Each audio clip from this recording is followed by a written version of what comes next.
आप देख रहे हैं हमारा YouTube चैनल दी सच्चा भारत और आज के इस बुलेटिन में आपका स्वागत है।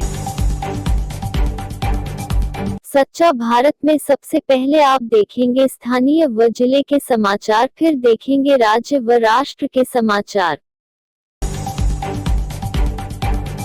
ममता शर्मसार, प्रेमी ने की जिद तो महिला ने सौंपी अपनी बेटी, 6 महीने तक किया दुष्कर्म। पाली शहर के कोतवाली थाना क्षेत्र में हैवानियत भरा एक मामला सामने आया है, जहां प्रेमी की जिद पर एक मां ने अपनी 14 साल की मासूम बेटी को उसके हवाले कर दिया, जिसके बाद हैवान प्रेमी ने 6 माह तक उस मासूम के साथ दुष्कर्म किया और उसे जानवर वाली जिंदगी दी। उस पीड़ित बेटी ने जब अपनी आपबीती अपने दादा को सुनाई तो परिजनों के पैरों के नीचे से जमीन खिसक गई। इसके बाद पीड़िता को लेकर उसके परिजन कोतवाली थाने पहुंचे, जहां आरोपी और पीड़िता की मां के खिलाफ मामला दर्ज कर उन्हें खोजने के प्रयास शुरू कर दिए गए हैं।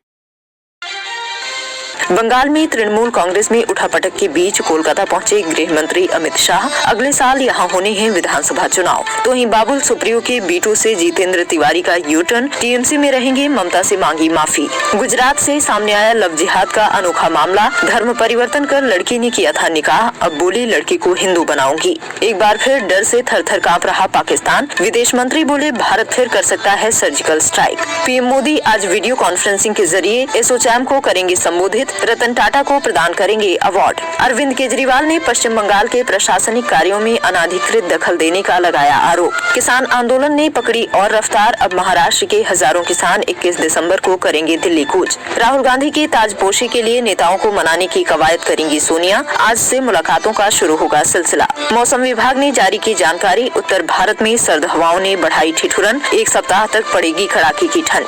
देश की राजधानी दिल्ली में हुआ दर्दनाक हादसा। आग लगने से 2 भाइयों की हुई मौत, परिवार में मचा कोहराम। तो दोस्तों, ये थी बीते घंटे की कुछ प्रमुख खबरें। किसानों का आंदोलन पूरे मुल्क में ऐसी स्थिति में आ गया है कि भारत सरकार को चाहिए कि तमाम सब काम छोड़ करके जो अन्नदाता आपका है उसका मान सम्मान का सवाल हो गया है। आप हम लोग तो जनप्रतिनिधि उनके द्वारा आशीर्वाद लेके जीत के आते हैं, प्रतिष्ठा उनकी ज्यादा है। अगर हम कोई निर्णय वापस लेते हैं तो आपका बड़प्पन दिखता है उसके अंदर। ये डेमोक्रेसी है, राजशाही नहीं है ये कोई।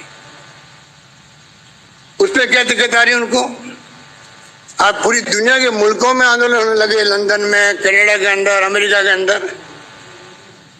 कहा तो मोदी जी जाते थे दुनिया के मुल्कों के अंदर, बड़े बड़े वो हौडी मोदी क्या किया उन्होंने, वो हौडी मोदी। अगली सरकार ट्रम्प सरकार, वो ट्रम्प सरकार बेचारे वो कोविड में शहीद हो गए वो। तो ये स्थिति है। और क्या हम लोग, तो मैं कहना चाहूंगा कि किसानों के आंदोलन की बहुत चिंता हम लोगों को है। 3 हमने कानून पास किए यहाँ पर, और अजीब स्थिति है। पार्लियामेंट में बिना डिस्कशन के पास हो जाते हैं। सेलेक्ट कमेटी ऐसी होती है जहाँ सब पार्टी के लोग होते हैं, भेज देते, सबकी राय हो जाती है, देशवासियों की पास हो जाते। आज जवई पाइपलाइन क्लस्टर द्वितीय परियोजना, जिसमें मारवाड़ जंक्शन विधानसभा क्षेत्र में जवई पाइपलाइन द्वारा 108 गांव और 62 ढानिया पेयजल योजना 154.90 करोड़ रुपए का लाभान्वित कार्य का माननीय मुख्यमंत्री Shri Ashok Gehlot ji online virtual portal के आदेशानुसार उद्घाटन व शिलान्यास किया गया। के सुमेरपुर क्षेत्र के कानपुरा गांव में कृषि कुएं की खुदाई करने के दौरान मिट्टी ढहने से दबे श्रमिक मोपाराम का शव 82 दिन बाद नजर आया है। 82 दिन से लगातार इस कुएं की खुदाई चल रही थी। गुरुवार देर रात को श्रमिकों द्वारा खुदाई करने के दौरान मोपाराम के शव का कुछ हिस्सा खड़े स्तर पर नजर आया है। इसके बाद उम्मीदों की किरण जगी है और अब जल्द ही मोपाराम के शव को बाहर निकाल दिया जाएगा। मोपाराम का शव मिलने के बाद उसके परिजनों में एक बार फिर से शोक की लहर और रुंदन शुरू हो चुका है। भारत में कोरोना के मामले 99,79,447। भारत में कोरोना के एक्टिव केस 3,13,831। भारत में कोरोना से ठीक हुए 95,20,827। भारत में कोरोना से मौतें 1,44,789। मारवाड़ मेवाड़ अंचल के जिलों की कोरोना रिपोर्ट।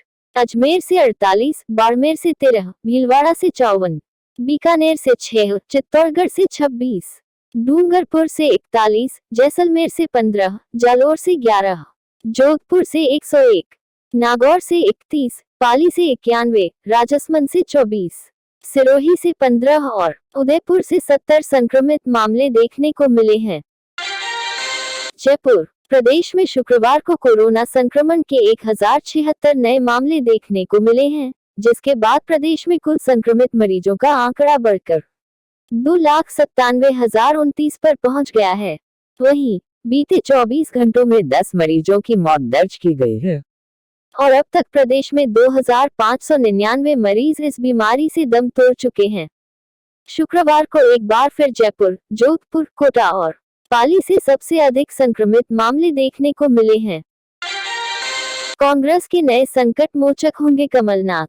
23 बागी नेता जिन्होंने सोनिया गांधी को पत्र लिखा था, उन्होंने कमलनाथ को किया आगे।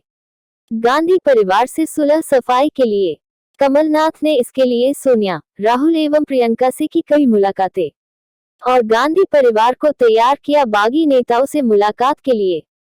आज शनिवार को सोनिया गांधी के साथ चाय पर चर्चा होगी बागी नेताओं से।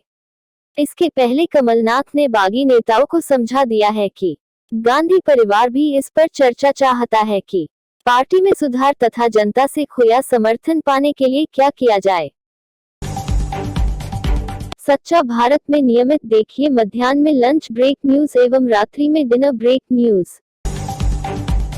आंदोलन का 24वां दिन। कृषि कानूनों के खिलाफ किसानों का विरोध प्रदर्शन जारी।